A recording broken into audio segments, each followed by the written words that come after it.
Este podcast está narrado con voz IA diseñada para ayudarte a relajarte mientras aprendes. Lo mejor es escucharlo con auriculares, en calma, como quien medita o sueña. Episodio 1. ¿Quién era Carl Jung realmente? El secreto que nunca contó en público. Bloque 1. El misterio detrás del nombre. ¿Quién fue Carl Gustav Jung? Carl Gustav Jung. 3 palabras que suenan a algo antiguo, al libro polvoriento, a genio olvidado por el ruido moderno. Pero si estás aquí, escuchando esto, es porque hay algo en ti que todavía busca, y él también buscó toda su vida, hasta el último suspiro. ¿Quién fue Jung de verdad? ¿Un médico suizo? ¿Un loco con permiso oficial? ¿Un sabio rodeado de sombras? Lo que no sabes es que Carl Jung no fue solo un hombre. Fue una grieta en la historia, un puente entre lo racional y lo invisible, un testigo incómodo de verdades que no se pueden probar, pero se sienten. En público hablaba con calma, con bata blanca, con autoridad, pero en privado escribía en rojo, escuchaba voces, soñaba con dioses y se preguntaba si se estaba volviendo loco o si al fin estaba despertando. Este episodio no es una clase, es una llave, una invitación a entrar en un mundo que late por debajo de todo lo que crees que entiendes. Así que cierra los ojos si puedes, respira y escucha no solo con la mente, sino con ese rincón tuyo que aún no sabe ponerlo en palabras, pero intuye que lo que vas a descubrir hoy va a doler y a liberar. Aquí empieza la historia de un niño que vio cosas que no debía, de un joven que desafió a Freud y de un anciano que escribió un libro que juró mantener en secreto hasta después de su muerte. Este no es un podcast, es un mapa interior y tú acabas de dar el primer paso. Pero para entender a Jung no basta con saber lo que pensaba. Hay que bajar al sótano donde se crió, a la oscuridad literal, donde nació su manera de mirar el mundo. Bloque 2. Una infancia entre sombras y sótanos. Antes de ser Jung, fue Carlito, un niño que se sentaba solo en las esquinas, que no sabía si los demás eran reales o parte de un sueño que aún no acababa. Nació en 1875, en un pueblo suizo tranquilo, donde la nieve caía lento y los secretos se guardaban hondo. Su casa tenía sótanos, y los sótanos tenían ruidos, ecos, sombras, una presencia. Mientras otros niños jugaban con piedras, Carl le hacía preguntas al silencio, miraba el suelo, los símbolos, el fuego en la chimenea, y en el fondo ya intuía que todo tenía doble fondo. Su padre era pastor protestante, un hombre bueno, callado y lleno de dudas. Un día Carl escuchó una conversación. Su padre confesaba que ya no creía del todo en Dios, y fue ahí, sin gritarlo, cuando el alma de ese niño se quebró por dentro. Desde entonces, Carl empezó a vivir entre 2 mundos: el visible, donde había reglas, horarios, familia, y el invisible, donde los muertos le hablaban en sueños y las escaleras crujían aunque nadie las pisara. Si alguna vez te sentiste raro de niño, si alguna vez supiste cosas sin saber cómo, quizá tú también abriste esa puerta y nadie te enseñó a cerrarla. Este bloque no es un recuerdo, es un espejo. Jung fue un niño que ya veía lo que otros no querían ver. Y esa infancia no fue inocente, fue iniciática, fue una herida y fue el inicio del viaje. Escucha esto con el corazón abierto. porque lo que Carl vivió a los 7 años, aún hoy nos sigue susurrando desde la sombra. Y desde ese sótano surgió una mente poderosa, una mente que no encajaba y que, por eso mismo, vio lo que otros no veían. Bloque 3. El poder de una mente que no encajaba. Carl no era un niño normal. No encajaba en la escuela. No encajaba en la iglesia. Ni siquiera encajaba en su propia casa. Mientras los demás recitaban lo aprendido, él imaginaba arquitecturas invisibles, formas que venían del fondo de su pecho y no podía explicar. Tenía algo, una mirada, una especie de saber triste, como si estuviera recordando algo que nunca vivió. Los adultos lo miraban raro. Algunos decían, es inteligente. Otros, es raro. Pero nadie entendía que su mente no era brillante. Era abismal. Pensaba cosas que le daban miedo. Soñaba con ciudades enterradas, con seres que le hablaban desde dentro, con una voz que no venía del exterior. Se preguntaba si los otros niños también veían eso, pero cuando preguntaba, se reían. Así que dejó de hablar y empezó a escribir, en silencio, a pensar como quien cava, a vivir como quien se esconde para sobrevivir. Lo llamaron solitario, pero él no se sentía solo. Se sentía conectado a algo mucho más grande, algo que no tenía nombre, pero sí dirección. Si tú también alguna vez te sentiste fuera de lugar, si pensaste demasiado pronto, si soñaste demasiado hondo, estás en buena compañía. Jung no encajaba, y eso no fue su defecto, fue su poder, porque a veces los que menos encajan son los únicos que pueden ver el mapa completo. Y Carl estaba a punto de empezar a descifrarlo, pero no todo era mente. Jung cargaba con un conflicto más profundo, el de un padre que hablaba de Dios, pero no lo sentía. Bloque 4. La figura del padre, el conflicto espiritual. Carl amaba a su padre, pero no lo respetaba.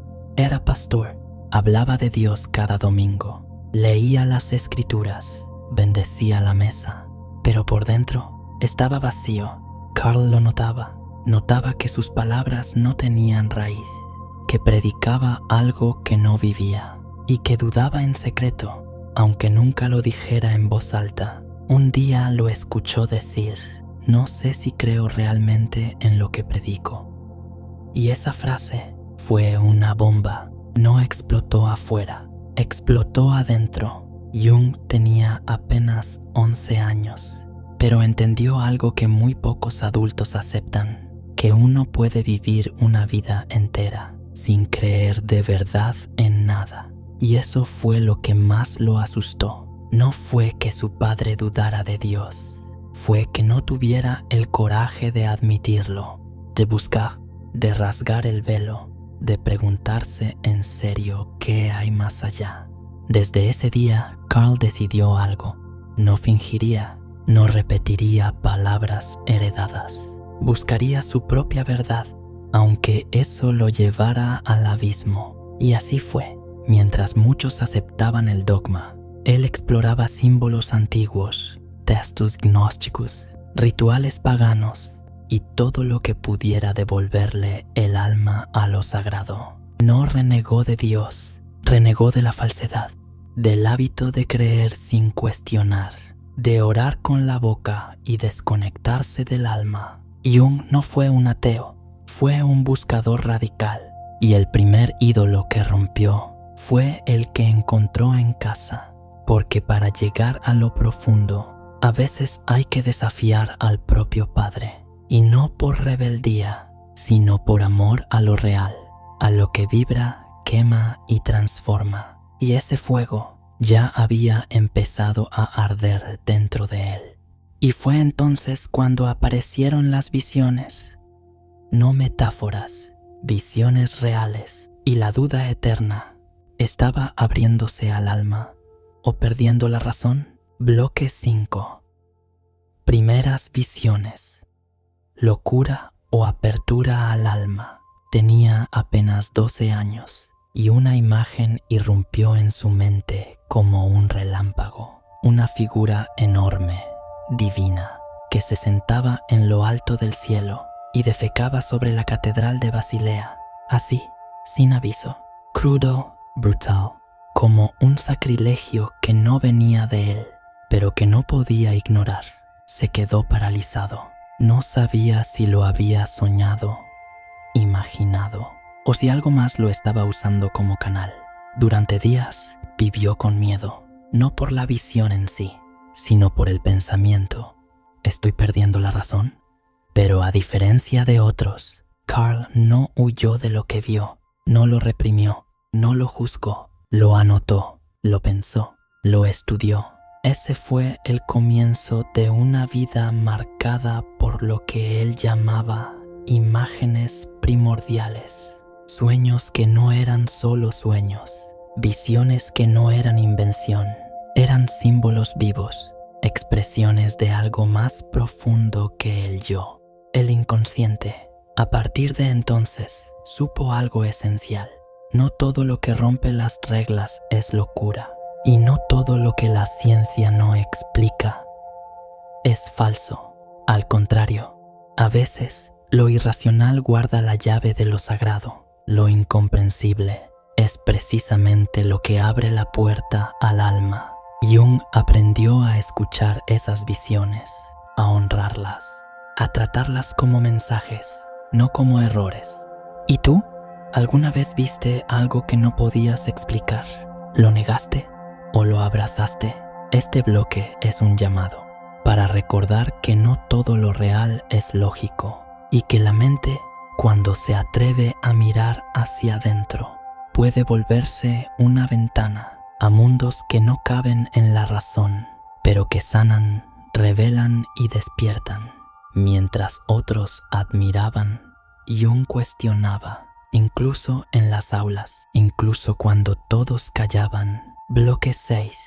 El alumno brillante que lo cuestionaba todo. En clase, Carl no era el mejor en repetir, pero sí el mejor en desmontar. Cuando el profesor afirmaba algo, él levantaba la mano, no para lucirse, sino porque algo no encajaba. Mientras sus compañeros copiaban al pie de la letra, Jung escribía preguntas en los márgenes, preguntas que nadie respondía, preguntas que a veces incomodaban. Era brillante, pero no por obediente, sino por audaz. No quería ser el primero de la clase. Quería entender por qué la clase existía, por qué el conocimiento debía transmitirse así, por qué nadie hablaba de lo invisible. Mientras todos memorizaban fórmulas, él dibujaba símbolos. Mientras todos aspiraban a ser médicos, abogados o pastores, él se preguntaba qué era el alma y por qué nadie parecía tomársela en serio. No buscaba fama ni títulos, buscaba sentido, y eso, en un mundo que premia lo correcto, lo convertía en una anomalía, en un riesgo, en un espíritu libre disfrazado de estudiante modelo. Jung no quería repetir teorías, quería construir una nueva, una que hablara de lo que sentía, de lo que soñaba, de lo que lo perseguía por dentro, y no cabía en ningún manual, porque el verdadero conocimiento, el que transforma, no nace del miedo a equivocarse, sino del valor de dudar cuando todos ya están conformes.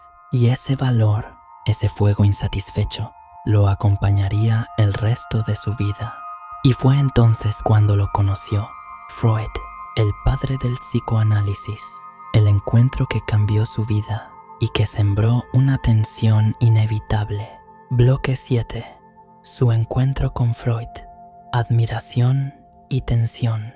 Cuando Jung conoció a Freud, fue como si dos planetas colisionaran en la misma órbita.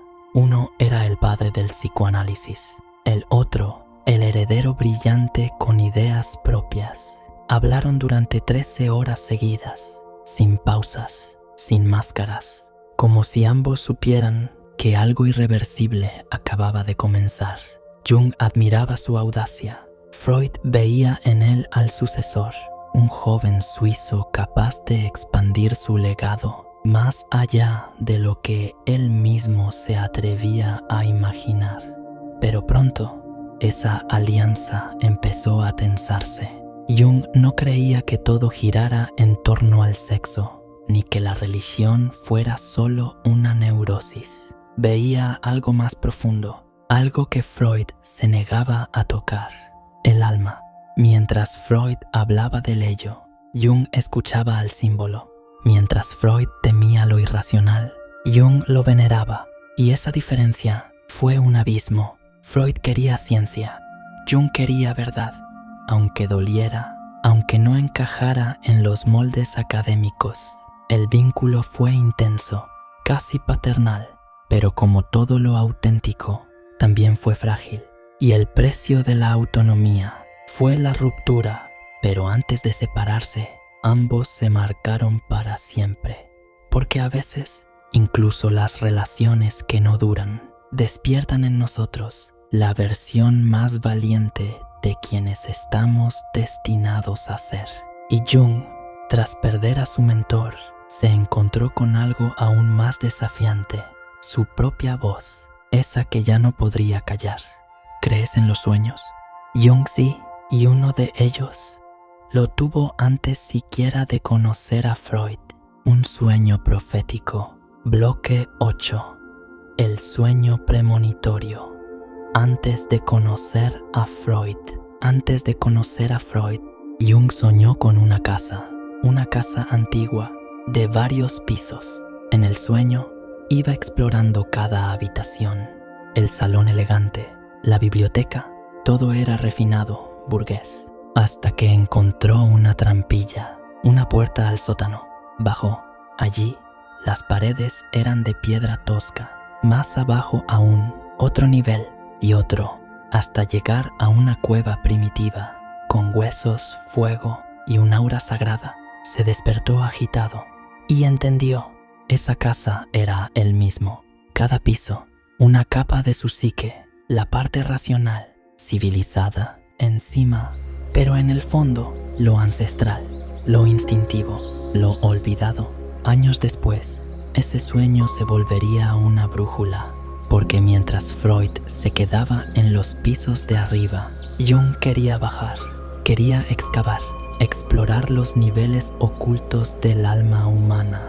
Y no solo en teoría, lo haría en sí mismo, en sus pacientes y en sus libros. Ese sueño fue una advertencia, una promesa, un aviso. Todo lo que importa no se ve a simple vista. Y desde entonces, cada símbolo, cada imagen que surgía desde el fondo de su inconsciente era para él una puerta. ¿Te atreverías a cruzarla tú? A bajar hasta ese sótano interno, donde todo lo reprimido espera ser escuchado. Jung lo hizo, y por eso cambió la forma en que entendemos lo que somos. A partir de ahí, comenzó el experimento. Jung se convirtió en su propio laboratorio, y el inconsciente se volvió su campo de batalla. Bloque 9. El experimento del inconsciente. Su laboratorio interior. Jung no solo hablaba del inconsciente, lo exploraba, lo convocaba, lo documentaba como si fuera un científico de otro mundo. Cuando se alejó de Freud, no buscó consuelo, sino profundidad. Comenzó un experimento radical: dejar que su mente hablara sin censura, sin lógica, sin juicio. Se sentaba a solas y escribía lo que surgía, dibujaba lo que veía, coloreaba formas que no entendía, escuchaba voces, seguía imágenes, conversaba con figuras internas, como si fueran reales. Y lo más inquietante, eran reales para él. Así nació su libro de visiones, una especie de bitácora de su descenso al mundo subterráneo del alma.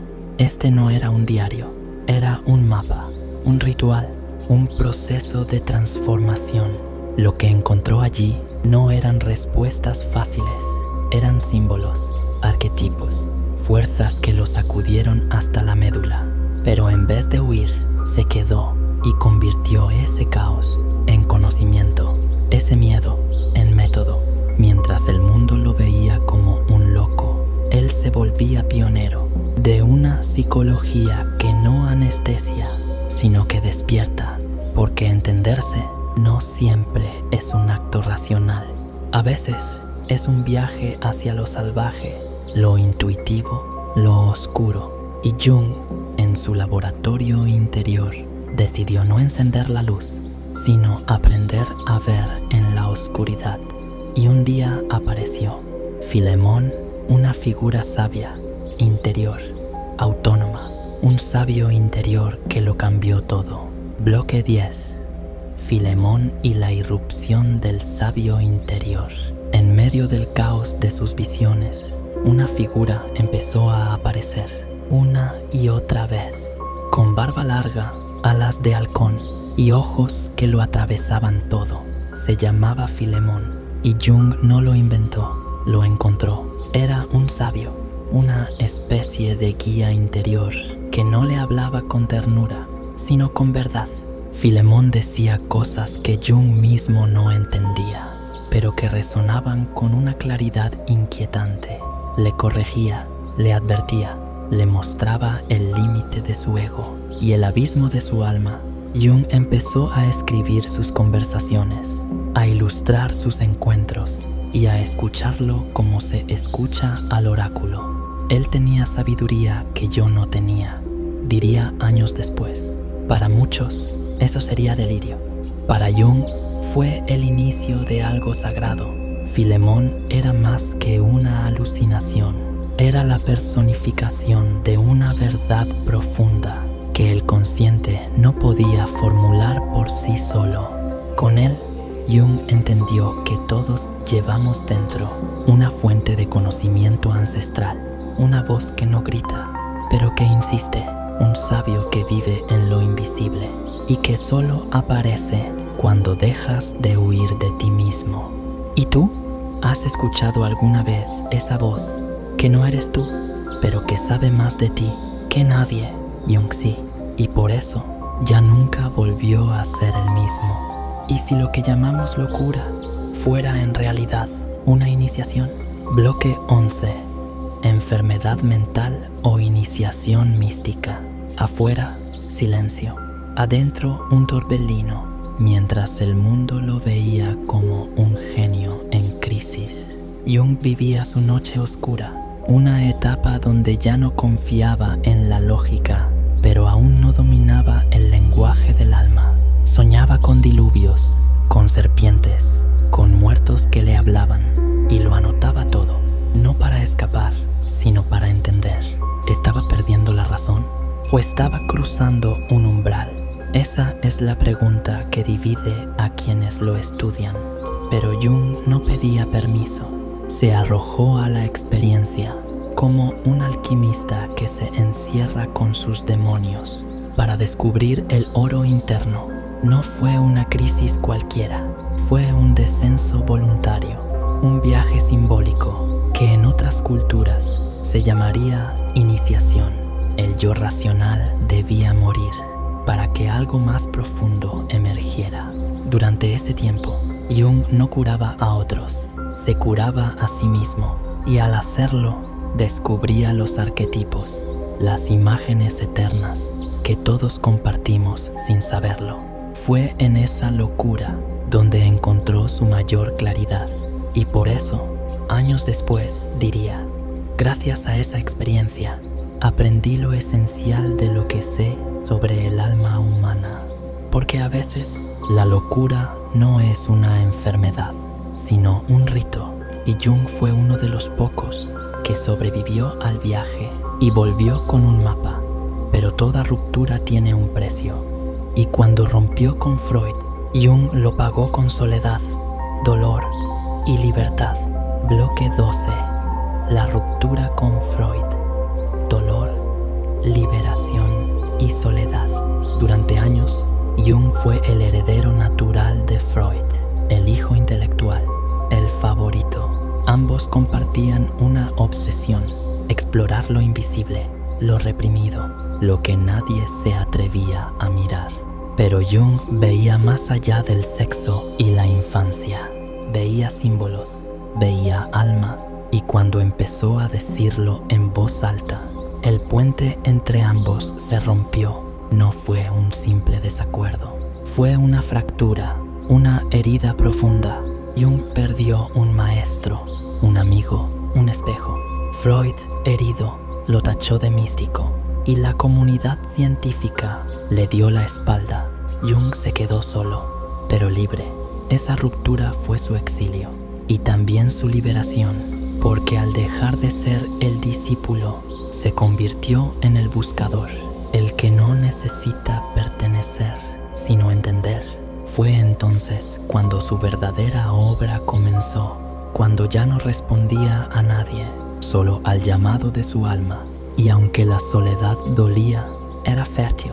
Lo obligó a cavar hondo, a encontrar dentro lo que afuera ya no existía. A veces, perderlo todo es el único camino para encontrarse de verdad. Y entonces se alejó del mundo, a un lago, a las piedras, a un refugio donde construir algo más que paredes. Bloque 13. El retiro al lago de Zúrich. Construir piedras. Construir alma. Después de la tormenta, Jung no fue a dar conferencias ni a escribir teorías. Se fue a construir una torre junto a un lago silencioso. En Bollingen, junto al lago de Zúrich, levantó con sus propias manos una casa de piedra, sin electricidad, sin comodidades, solo silencio, fuego y símbolos.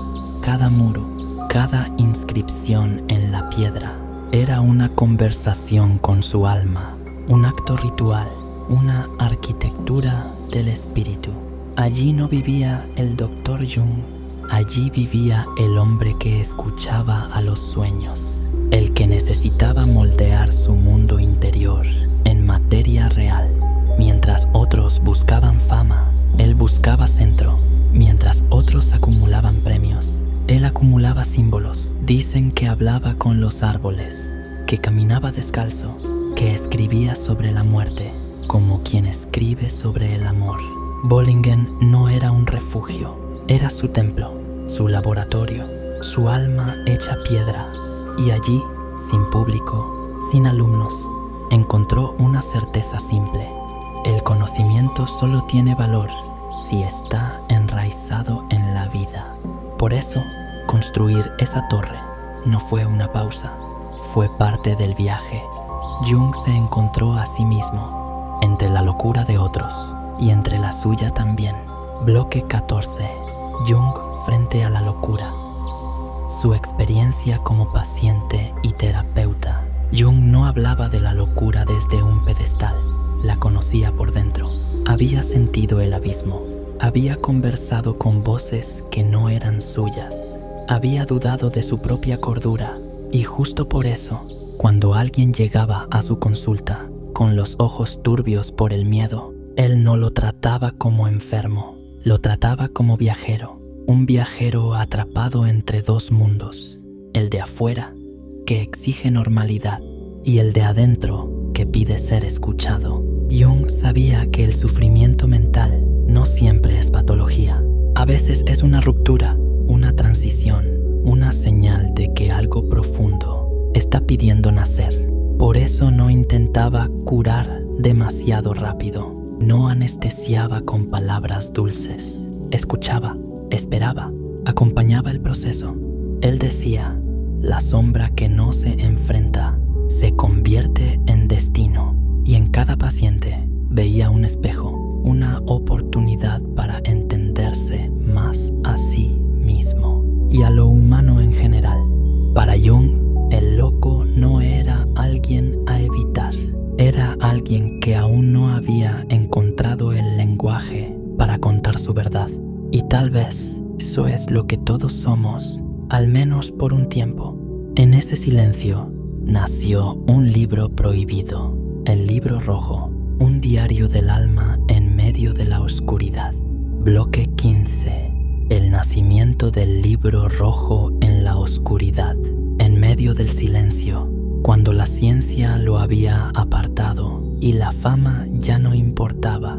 Jung tomó una pluma y empezó a escribir, pero no en cualquier cuaderno, no con ideas académicas, sino con símbolos, con sueños, con voces interiores. Así nació el libro rojo, un manuscrito prohibido, escrito a mano, con ilustraciones místicas y confesiones íntimas, que no mostró en vida. No era un diario, era una puerta, un ritual de palabras que lo conectaba con el fondo de su psique. Allí hablaba con arquetipos, con sombras, con guías internos, y todo lo escribió como quien traza un mapa de lo invisible. Sabía que era peligroso, que si lo mostraba, lo llamarían loco. Por eso lo ocultó, por décadas.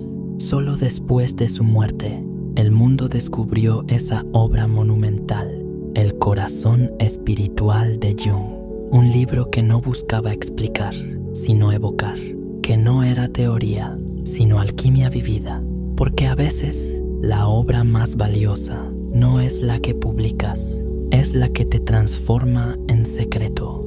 ¿Cuál era su verdadera vocación? Escuchar lo que nadie más quería oír. Bloque 16. Jung y su vocación: escuchar lo que nadie escucha. Jung no vino al mundo a ser comprendido fácilmente, ni a complacer a la academia. Su verdadera vocación era más sutil, más extraña, más silenciosa. Él escuchaba lo que otros ignoraban, escuchaba símbolos, escuchaba sueños, escuchaba lo que se esconde detrás de una palabra repetida en consulta. Escuchaba el alma, aunque nadie la mencionara. Mientras otros medían síntomas, él miraba las imágenes interiores. Mientras otros callaban los mitos, él los traía al diván. Decía: el alma habla en símbolos, y quien no los entiende vive ciego a su destino. Por eso Jung no era solo un terapeuta, era un traductor del inconsciente, un puente entre lo visible y lo arquetípico. Escuchaba con el cuerpo entero y con una humildad feroz, como si supiera que todo ser humano lleva en sí el eco de una historia antigua que solo necesita ser contada de verdad. Y esa era su misión: no arreglar a la gente, sino ayudarlos a recordar quiénes eran antes del olvido, quiénes eran antes de adaptarse demasiado. Incluso desde joven, la muerte fue una presencia cercana, y no la veía como un final, sino como un símbolo que había que entender. Bloque 17. La muerte como proceso simbólico desde joven.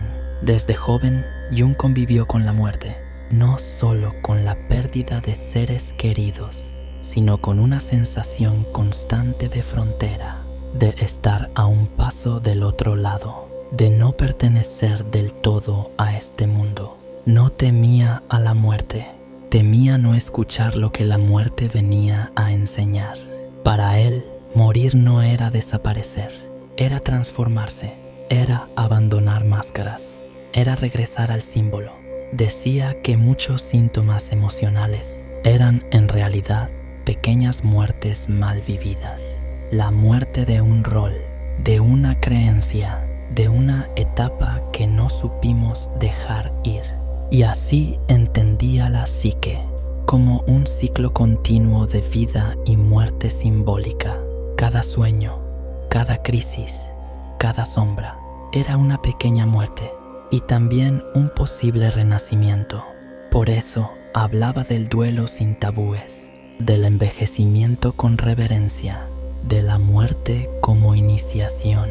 En su universo, la muerte era un arquetipo, un maestro disfrazado, un umbral, y el que se atreve a mirarla no vive menos, vive más profundamente, porque solo cuando reconoces que todo puede terminar, comienzas a vivir con el alma despierta.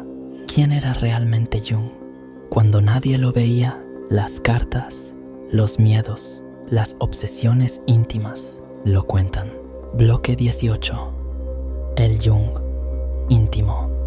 Cartas, miedos y obsesiones. Más allá del mito, más allá del sabio, había un hombre, uno que dudaba, que se angustiaba, que escribía cartas larguísimas, solo para no enloquecer en silencio. En su correspondencia más privada se muestra el Jung más humano, el que temía no ser comprendido, el que se obsesionaba con un símbolo durante semanas, el que se peleaba consigo mismo por no poder explicar lo que intuía. Jung amaba lo invisible, pero sufría con lo cotidiano. Se angustiaba por sus hijos, por el mundo, por los límites de su tiempo. Guardaba secretos, ideas que no se atrevía a compartir, visiones que lo dejaban temblando, sueños que lo perseguían por años. Tenía fe, pero también dudas, y esa mezcla era su fuego, porque su genialidad no venía de tener todas las respuestas, sino de habitar todas las preguntas, de no huir cuando lo interno se volvía oscuro, de quedarse aun cuando dolía, de seguir escribiendo aunque nadie lo entendiera todavía. Y eso también es valentía. Y si todo esto fuera el retrato de un visionario o de un esquizofrénico funcional, tú decides.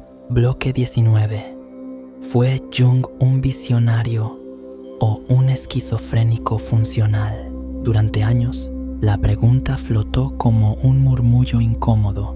¿Y si Carl Jung no era un genio, sino simplemente alguien enfermo?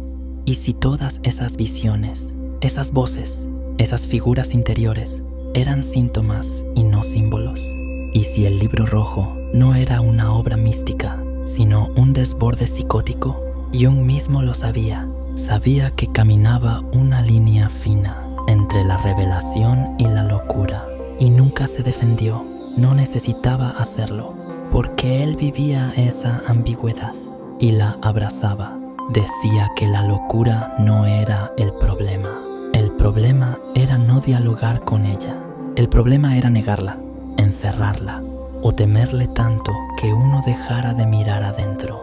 Jung no se proclamaba visionario, se proclamaba explorador de la psique y aceptaba que ese viaje implicaba atravesar zonas que otros no se atrevían a pisar. Esquizoide, tal vez. Místico, quizás, pero sobre todo, fue alguien que tuvo el coraje de mirar lo imposible y tratar de contarlo con palabras humanas. Eso no lo hace infalible, lo hace profundamente real. Y aún así, Jung guardó secretos hasta el final. Lo más importante, lo que descubrió en las profundidades, nunca lo publicó. Bloque 20. El legado invisible, lo que ocultó hasta el final. Carl Jung murió con muchos secretos. No todo lo que descubrió fue publicado. No todo lo que vivió fue contado. Hay visiones que no plasmó en ningún libro. Hay símbolos que llevó consigo, como si fueran demasiado sagrados para compartir. Lo que dejó escrito es apenas la mitad del mapa. Lo que cayó es el misterio que aún late entre sus líneas. Sus seguidores fundaron escuelas. Sus detractores lo desacreditaron. Pero él nunca buscó fundar un dogma, buscó abrir puertas. Y algunas de esas puertas siguen cerradas. ¿Quién fue realmente Carl Jung? Tal vez nunca lo sabremos del todo, porque su mayor enseñanza no está en lo que dijo, sino en lo que nos obliga a mirar dentro. Cuando lo escuchamos, su legado no es un sistema, es una provocación, una invitación al descenso, a dejar de huir del alma.